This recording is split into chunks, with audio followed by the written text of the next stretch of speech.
7 साल से दवाई चल रही है। आप कितने पढ़े लिखे हो?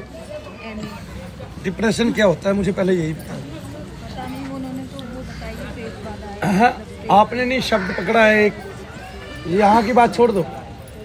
कै साल से दवाई खा रहे हो डिप्रेशन की?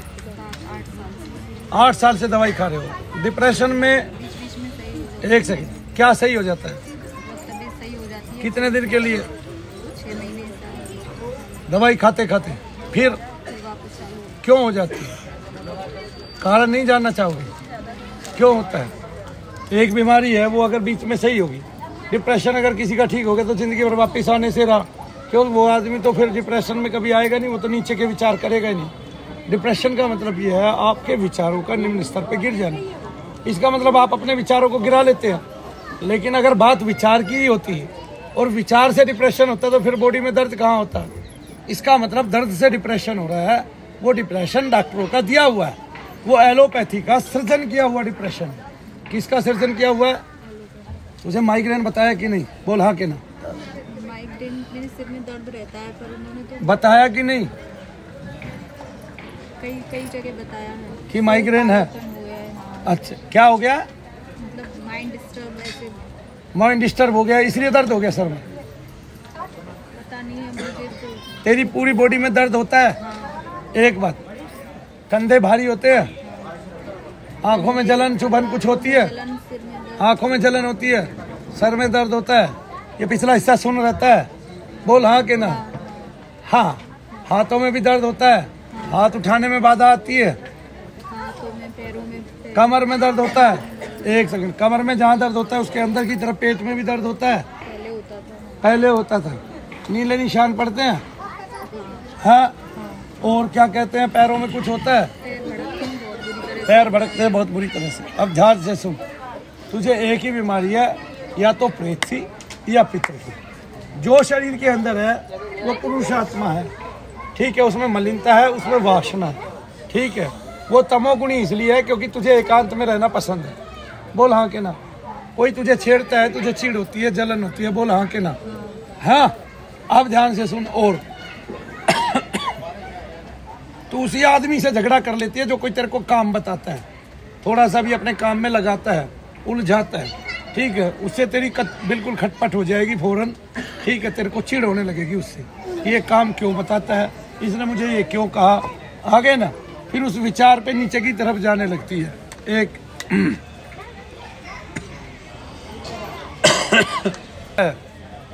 या तो नींद नहीं आएगी या इतनी ज्यादा आएगी कुछ हद नहीं, ठीक है, फिर सवेरे भी नहीं उठेगी, नहीं उठा जाता, मुझसे पूरा शरीर मेरा उस टाइम पूरा शरीर फड़फड़ाता नहीं, पूरे शरीर में दर्द होता है, उठने का मन नहीं करता, ऐसे जैसे बदन बहुत भारी हो गया हो, क्विंटलों वजन हो गया हो, ऐसा तेरे साथ होता है। इतना लक्षण डॉक्टर तुझे कदापि नहीं बताता है, क्योंकि डॉक्टर को पता ही नहीं है तुझे है क्या। डॉक्टर को इन बातों से मतलब ही नहीं। दवाई लिख देते हैं। आप दवाई कब से खा रहे हो? 7-8 साल हो गए। कौन से हॉस्पिटल की दवाई खा रहे हो? मैं आगरा की भी खा चुकी हूँ, हाँ। दिल्ली एम्स में भी जा चुकी हूँ और भरतपुर की खा रही हूँ। दिल्ली एम्स में जा चुके हो, भरतपुर की खा रहे हो, जयपुर भी जा चुके हो। अब ये जो दवाइयाँ आप खा रहे हो, इनसे आराम क्या पड़ रहा है? बस नींद आ जाती है और सोते रहो। नींद आने के लिए आपने जन्म लिया है क्या कि आप सोते रहो सोते रहो सोते रहो? बोलो, नहीं, किस लिए जन्म लिया है? जागने के लिए जन्म लिया है। जाग लो, जागो भारतवासियों, जागो। जिस दवाइयों को खा रहे हो ये आपकी आधी जिंदगी सुलाने में बिता देगी, आधी से ज्यादा। आधी तो आप सोते ही हो, ये सारी सुला देगी। आप उठ ही नहीं पाओगे कदापि चारपाइयों से, और आपकी आयु इतनी घट जाएगी कुछ हद नहीं। हाँ, कौन सा डॉक्टर आपका परफेक्टली इलाज कर रहा था मैं ये पूछूं? अभी दर्द है आपको पूरी बॉडी में कहीं भी? कहाँ है बताना। कंधे में रहता अब मैं कान में फूंक मारूंगा, आप जहाँ जहाँ फूंक लगेगी वहाँ वहाँ हमारा रोग है, प्रेत है, वहाँ पित्र है, उसको महसूस करना, झंझनाहट होगी। है कि घर में किसी ने कुछ किया हो। वो मैं देख लूँगा, पहले शरीर को तो देख लूँ, घर को बाद में देख लूँ, ठीक है। आंखें बंद कर लो, क्लोज में जाओ, शरीर को झांको। आप बहुत सुदृढ़ हो, विचार से बहुत दृढ़ हो, आपने एमए किया हुआ है। ये डॉक्टर एमए नहीं, ये पीएचडी को पागल कर दे, तुम्हारी तो क्या औकात है। ये उनको पागल कर दे जिन्होंने 4 बार एमए किया हो, 5 बार एमए किया हो। हमारी तुम्हारी तो क्या औकात है। ये डॉक्टर है, एक महात्मा को छोड़ के ये सबको पागल कर सकते हैं दवाइयाँ खिला खिला के। आगे ना, और हम इनके सामने बोल नहीं सकते। हमें ऐसा बना दिया गया है जैसे हम लूले लंगड़े काने बहरे सब हो। इनको देखो, हाथ पैर मूंद लो और बस ये चुप हो जाओ कि ये जो कहेगा ये उसका अधिकारी है कहने का, और हमें बस वो करना है जो इसने कह दिया। ये हमने मान लिया है, लेकिन माना गलत है, उसका आधार ही गलत है। वो मैं अभी आपको बता देता हूँ क्यों। क्यों आपको कहाँ झंझनाहट हो रही है ये बताओ। कमर में, कंधों में झंझनाहट वाइब्रेशंस कहाँ हो रही है? क्या होता है? यहाँ हो रही है। अभी फूंक लगाई है मैंने, कहाँ हुई? पूरे शरीर। वही तो मैं पूछ रहा हूँ, चींटी जैसी कहाँ चली? पूरे शरीर क्यों चली? पूरे शरीर में एक तत्व घूम रहा है, उसको बोलते हैं प्रेत। क्या बोलते हैं? प्रेत का तत्व है वो। आ गए ना, जैसे धुंधुकारी प्रेत था। कौन था? धुंधुकारी। धुंधुकारी का भगवान ने कथा सुना के उद्धार कर दिया। भगवान की कथा सुनने से बांस की नीचे की पोरी पे बैठ गया, एक छेद था उसमें, और कथा सुनता जाता था। तो बांस की 7 पोरियां जो है, जब तक कथा समाप्त हुई तब तक खत्म हो गई, और लास्ट की पोरी में धुंधुकारी का उद्धार हो गया।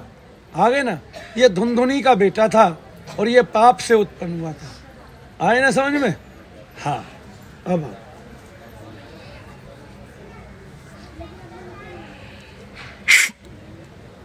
इसका आत्मा वायु प्रधान होकर, तमोगुणी, आंखें बंद करो फिर महसूस करो, रजोगुणी होकर क्या कहते हैं, शरीरों के अंदर निवास करने लगा।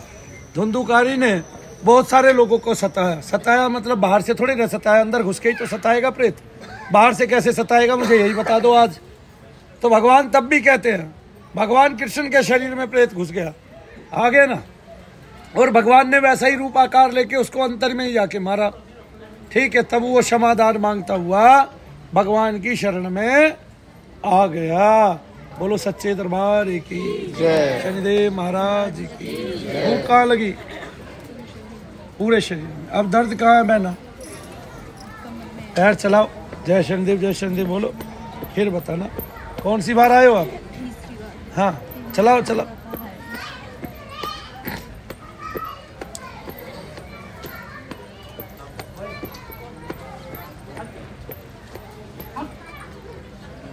कहाँ दर्द है? अब नहीं है। कहाँ गया? बीमारी पता चल गई क्या है? आना है, तेल लगाना है, 1-1 घंटा सवेरे शाम ओम नमः शिवाय का जाप करना है। वरना तो इस संसार के जितने डॉक्टर हैं ये आपके लिए ठग है, आपको ठगेंगे ही। आपकी बीमारी बढ़ती जाएगी उत्तरोत्तर। जितनी दवाइयाँ खाओगे उतने बीमार होते चले जाओगे, आपका निदान नहीं होगा, आपका रोग कदापि जाएगा ही नहीं। घूमो। बहुत डर लगता है, मेरे घर में मनु भैया आपके साथ है, आपको डरने की क्या बात है? फिर जब मनु भैया आपके साथ है, डरने की क्या बात है भाई? क्या नाम है आपका? ये क्यों नहीं मान लेते मनु भैया मेरे साथ है? जब डर लगता है उसी टाइम पुकारते क्यों नहीं? मनु भैया रक्षा करो। फिर रक्षा देने के अलावा मेरे पास चारा क्या रह जाएगा? फिर तुम्हारी रक्षा करने के अलावा मेरे पास चारा क्या रह जाएगा? और तुम्हारी रक्षा नहीं कर पाया तो मैं तुम्हारा भाई कैसा? आए ना, मैं डॉक्टर थोड़े ना हूँ, मेरी भावनाएं तुम्हारे से जुड़ी हैं भगवान का होने के नाते। तुम सब भगवान के हो, भगवान का अंश तुम्हारे अंदर है। तुम्हारी सबकी सेवा मैंने करनी ही करनी है, उसी के लिए मैं आया हूँ, तभी सेवा कर पा रहा हूँ। उसके लिए नहीं आता तो क्यों करता? कहाँ दर्द है? फिर बिना गोली दिए मारने से दर्द क्यों गायब होंगे? फूंक लगाने से चीजें क्यों निकलेंगी शरीर से? झंझनाहट क्यों होगी? वहीं पे फूंक कैसे लगेगी जहाँ पे दर्द होते हैं? तो कोई कष्ट तुझे नहीं है, आप एमए पास हो, आपको कोई डिप्रेशन नहीं है। कौन से विषय से एमए की है? संस्कृत से की है। आप तो वैसे ही विद्वान हो। फिर 7 साल से बहुत परेशान हो चुकी नहीं, परेशान होने का कोई कारण मत ढूंढो, केवल भगवान का नाम लो, ओम नमः शिवाय का जाप करो। मैं बैठा हूँ इस भंवर से पार उतरवाने के लिए। मैं अपने भगवान से, इष्ट से प्रार्थना करूँगा। वापस नहीं हूँ, ये सब वापस नहीं हूँ। मैं कई जगह आना है, अभी आना है, आते रहना है। आपको हर बार कमी आएगी, बढ़ेगा नहीं। ये डॉक्टर का दरबार नहीं है। चलो खुश रहो। आए माता।